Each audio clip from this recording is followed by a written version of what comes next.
One of my favorite days of the year, you get to say happy birthday to every single thoroughbred. And with that, all of the 2-year-olds that you've been following on the road to the Kentucky Derby so far turn that magical age of 3 on Monday. And with that, we have the Smarty Jones Stakes. So Doubling Down is going to Oaklawn, and I welcome in my fellow Bostonian friend here on Doubling Down.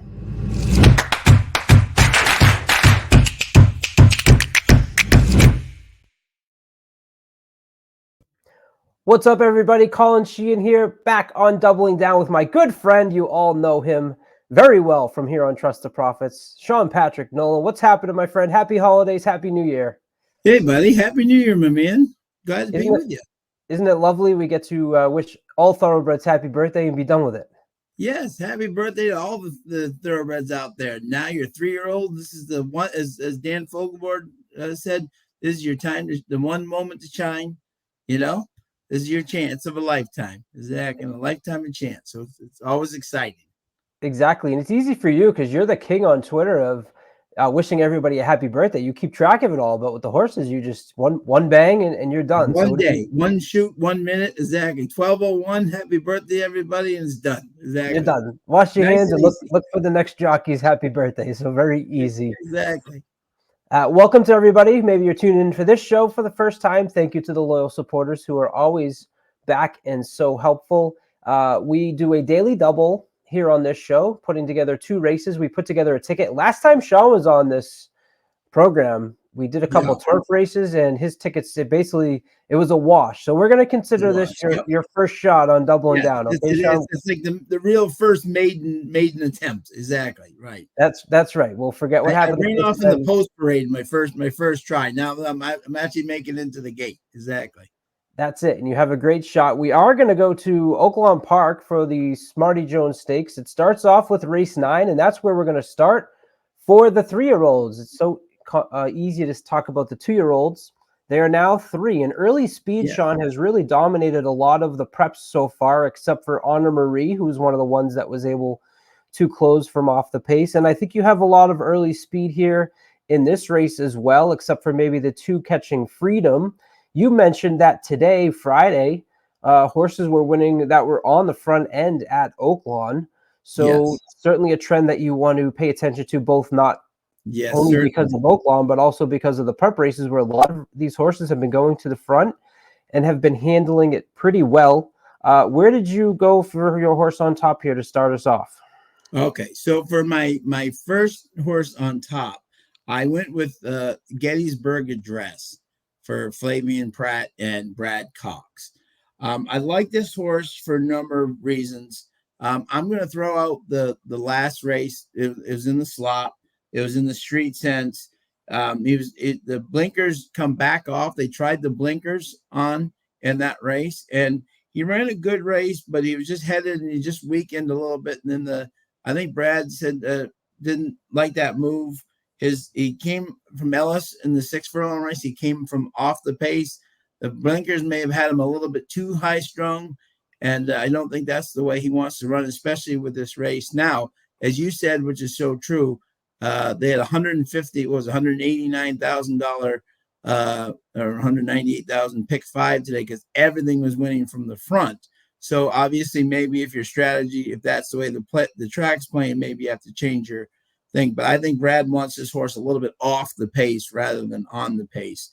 And the fact that this horse had 2 very solid workouts at Oaklawn, because even you notice the 2 Catching Freedom for Brad Cox has not worked out at Oaklawn, but he brought this horse over for 2 solid workouts. So clearly he had this race intention in mind for that horse. So Gettysburg Address is my first horse on top.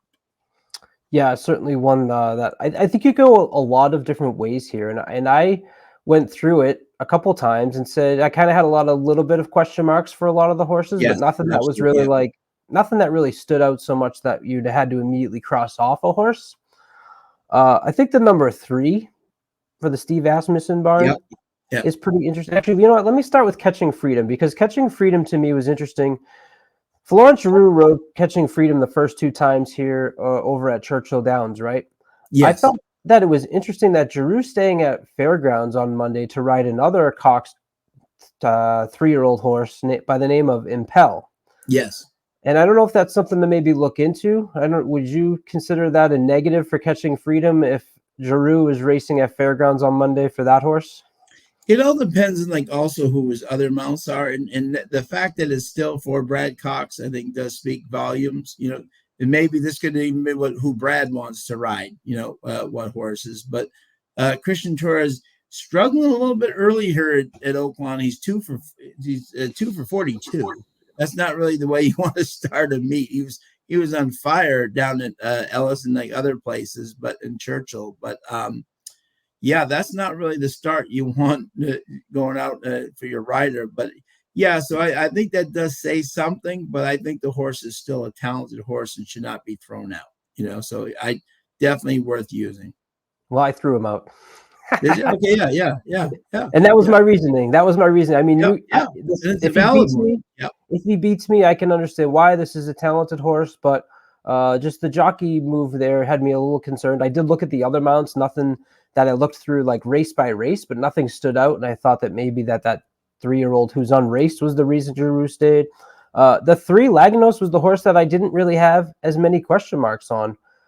Has a victory at the distance. He's raced against big fields. I think that's something to say for a horse here at this age group. There's a reason why I was a little bit hesitant on Gettysburg Address, that race in the slop. If you're going to cross a line through it, I understand it, but that was only a field of 5. He did drive past a field of 11 at Ellis at 6 furlongs. That's impressive. Laganos keeps Rosario aboard, and he doesn't necessarily have to be on the lead. So if a lot of these horses do go to the lead, and I know that's advantageous, but I could see a setup here where you have too many of them getting out and getting a little hot up front. Sure. And Laganos is maybe a horse that can pick him off, especially in his victory. They went pretty quick up front. I know it was on the turf at Kentucky Downs, and then the race on November 9th at Churchill was a fairly quick speed up front. Didn't win that day, but I think he will position pretty well if the speed setup does go. So I had the 3 as my top pick. Where else did you go? Yeah, and again, the fascinating thing about these races that I love, okay, is that we're at a mile 16. So we're not even close to the Derby thing. So sometimes you can have a trainer that's maybe looking at this race as their kind of their limit for their horse, where they think they can win. And maybe you have some trainers that are like, okay, I'm going to give them this mile 16th race as a learning thing to kind of get longer. You know what I'm saying? So it's always interesting to kind of look at it that way this early in the season, is what horses are trying for this race now and what horses are kind of using this as kind of a springboard for later, So I used 5 horses here in the race. I've always said this, and this is my theory. It's always worked for Todd Pletcher in New York, right? If Todd Pletcher enters another horse with a big favorite, right, he's not entering him to have him just go around in a circle. You know what I'm saying? He must think that horse has a chance to get second or third.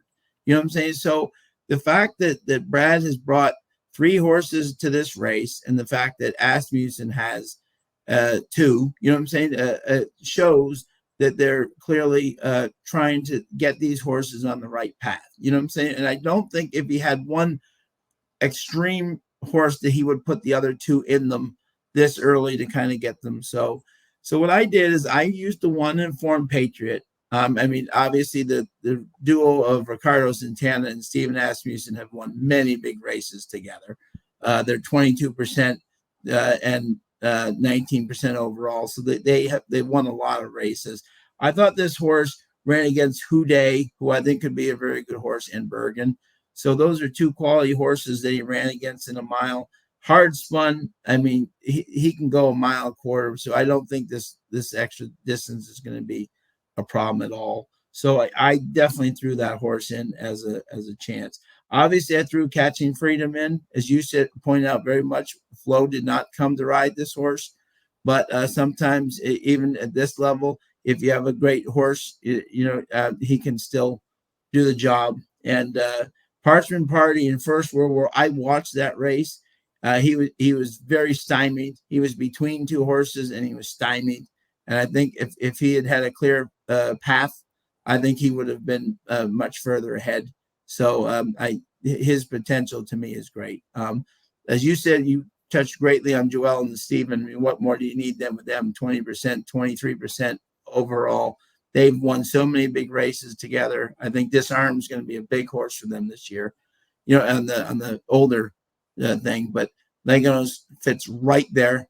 Gettysburg Address, I think, is the most talented horse in this race. Again, I'm just going to throw that last race out. Tried the blinkers. I think it was a little bit too keen up front in the slop and everything. I think Flavian comes in. I think that he'll sit that kind of perfect Flavian right off the pace, and he can be tough. And the other one I used was Chaperone for Moquette. And wouldn't that be ironic if Keith Asmussen were able to beat his dad? And I threw him in just as a play because I did like his win at Remington. His Churchill Downs weren't bad. It's a Curlin. It's Moquette. Moquette, as we know, is so good at Oaklawn. Just as kind of a price, if the thing kind of falls apart up front, he could be maybe a horse at a price that can maybe get in here. So those were the 5 I used. Yep, and we agree on the 1, the 3, the 6, and the 8. So we both have those 4 horses on our ticket. Going back real quickly to the 1, I think that he just needs to improve his speed figures a little bit, but he did couple his last 2. And so as a 2-year-old or a 3-year-old, you don't want to expect them to bounce until they do bounce. And usually when they put 2 speed figures together that are, in 2 to 3, 4 points of each other, there's perfectly reasonable explanation that they could take another step forward. And if he does, he's absolutely a horse, I think, that you can get home here. I agree with you on the 8, but why the reason that stood out to me with Chaperone, love the fact, I love comments when I see that they're driving. I know it was only 6.5 furlongs, but you want to see horses finishing races strongly that are going at these longer distances. But the sire by Curlin, this horse was purchased for $950,000. When you see a horse coming in from Remington, I think you're going to get a good price on a horse like this. And I think people will maybe knock him down because A, the speed figures are low, B, coming from Remington, hey, I know they spent a lot of money, but maybe he's just not there. And that's totally possible.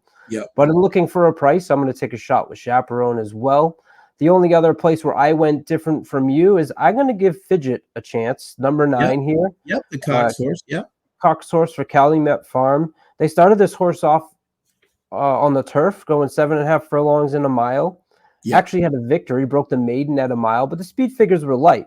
They put him on the dirt at Indiana. It comes back with an 82. Absolutely. The par for this race is a 94. Sure, it needs to take another step forward, right? But A, has the experience of 3 races under the belt, and B, if that first race on the dirt is an indication of how much more Fidget likes the dirt than does the turf, I think you've got a great shot here with a horse that's sired by More Than Ready. And real quick, Sean, you left off the 1 being the dam is Yawkey Way.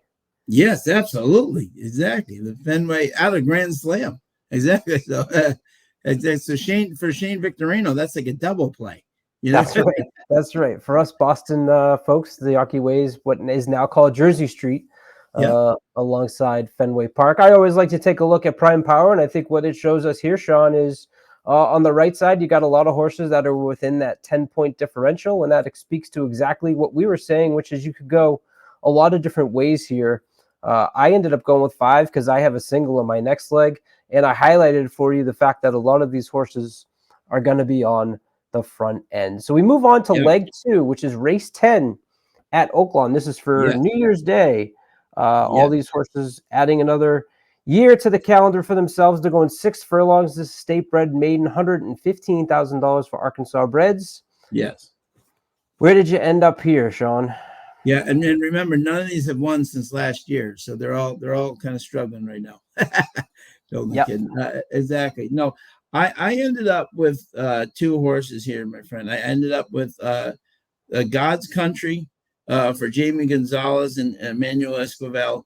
Emmanuel's on a really good start so far at Oaklawn. He's 6 for 29, 6, 2, and 8. So he's definitely riding right now. This horse was the even money favorite, clearly in a tough race. When your favorite's $4, that's a pretty tough race. That must be a pretty tough group. And he came in a very solid 3rd. He was forwarding slowly, gaining towards 2nd. I think that's the perfect kind of first race. If you look a lot of these guys, these Arkansas bred races with the huge purses, there's a lot of maiden claimers who are just starting, trying to, and I kind of disqualified a lot of them, So I thought God's Country, this was a really solid 115 K race. He's been working out fantastic over the track, 3 out of 140, 8 1 out of 126. I think this one could only get better. The one I used as his double partner was Hess. Randy Morris is just known as the man who can get horses ready, and he's 21% first time out. So Randy Morris knows flat out how to get horses to the gate first and win. He's got Manny Garcia, who I love, gets the mount, Moonshine Malibu. He's just got a lot out of Albert the Great. So I just think this horse could be a very quality first time start. And those are the two that I went with. Yeah, my concern with the 7 Hess first time. Usually, I love first time starters in this type of spot. The sire only hitting at 3% for me was almost an immediate toss, and I usually use that line of 12%. It's kind of where I want to see first time starters out of the sire hit at about 12%. So I agree with you, and it's a good spot to take a horse that hasn't raced before, I think. But when I looked at my ticket, and it allowed me to add an extra horse in the last leg by just deciding to agree with everything you so elegantly stated about number 10, God's Country.